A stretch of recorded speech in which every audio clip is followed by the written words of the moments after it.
皆さんよくね、首が凝っているからといってこうやって強引に揉んだり、あとポキッポキッと鳴らしていないでしょうね。全く効果がないですよ。首こりの問題を解決するには、首自体にアプローチする前に必ず最初にアプローチしておくべき場所があるんです。いきますよ。1、2、3。1日3回、たった10秒ですね。門下生の皆さん、ようこそ。山内です。今回は首こりを改善する山内流ストレッチ、有鉤骨のファシアリリースを伝授します。何をしても取れないしつこい首こり、そして痛み、もしかしたらその本当の原因は手首の小指側に潜んでいるかもしれません。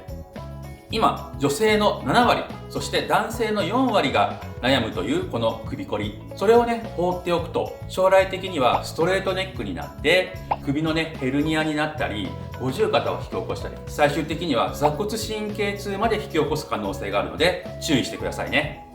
そこで今回は手首の骨をほぐすストレッチを行い、首こり全体のね、悩みを解決していきましょう。初級編では誰でも簡単に真似できる手首の親指側のね、コントロールをお伝えしました。今回はいよいよ中級編です。初級編よりは少しね、難しいかもしれませんが、効果もその分倍増します。しっかり説明しますのでついてきてください。首こりはね、長引くと頭痛や坐骨神経痛、最終的には倦怠感とかね、うつ症状まで引き起こしてしまうのが特徴です。皆さんよくね、首が凝っているからといってこうやって強引に揉んだり、あとボキッボキッと鳴らしていないでしょうね。全く効果がないですよ。病院でね、首に電気をかけたり、もしくは整体に行って首をボキボキして、そういうようなね、施術を受けているかもしれませんが、全く効果がないんじゃないでしょうか。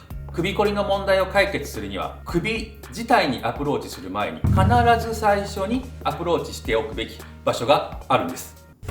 それでは早速実践していきます。手首を背屈する。そうするとここにぷっくら骨が浮かび上がってきます。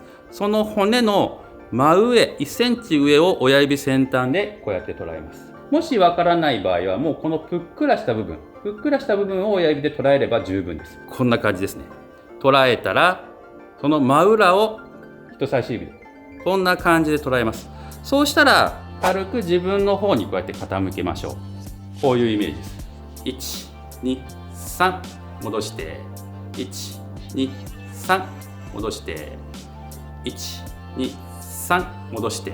この動きがやりにくい方はこのまま親指を上に持ち上げてもいいです。いきますよ。1、2、3戻して、もう一回、1、2、3戻して。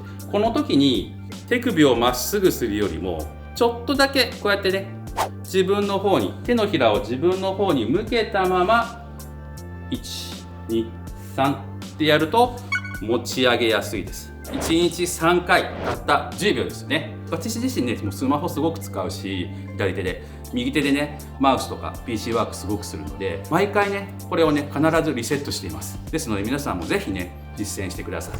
こうすることによって手首の感覚センサーが正常にね、何か物を持った時、その情報を脳に届けてくれて、手の運動を、筋肉を動かす時に正確に命令に伝えてくれます。結果、筋肉の緊張がほぐれて、しつこい首こりの痛みや首こりが解消されるっていうわけなんですね。この小指側っていうのはゴルフ肘、そしてテニスでも痛む時、そしてあと野球肘なんかにもすごく効果的です。またこの脇のね、内側の痛みとか、あとここのね、首の前側のこの凝り固まりとか突っ張り、これにもすごく効果があるので、ぜひね、実践していってください。この首こりが解消されるとストレートネックが改善されるので、結果ね、五十肩も起こらなくなるし、腰椎もすごくね、湾曲が正常化して坐骨神経痛とかもね、解消されるので、全身がすごく良くなるので、手の情報をうまく管理するかどうかが健康に関わってくるので、ぜひ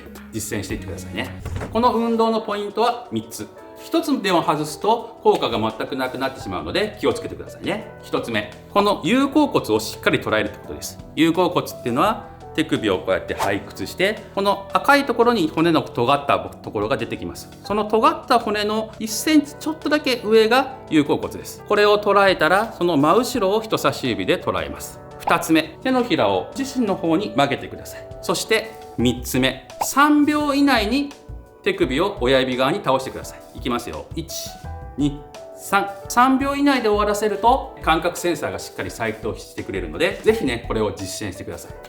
以上の3点を気をつけてストレッチを行っていきましょう。毎日たった10秒行うことが健康への秘訣ですからね。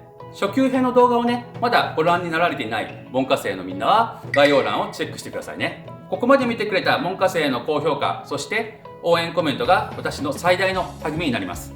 これからね、いろんな痛みに対して情報を発信していくので、私と一緒に実践していきましょう。痛みに関する質問ややってみた感想など、ぜひね、コメント欄にご記入ください。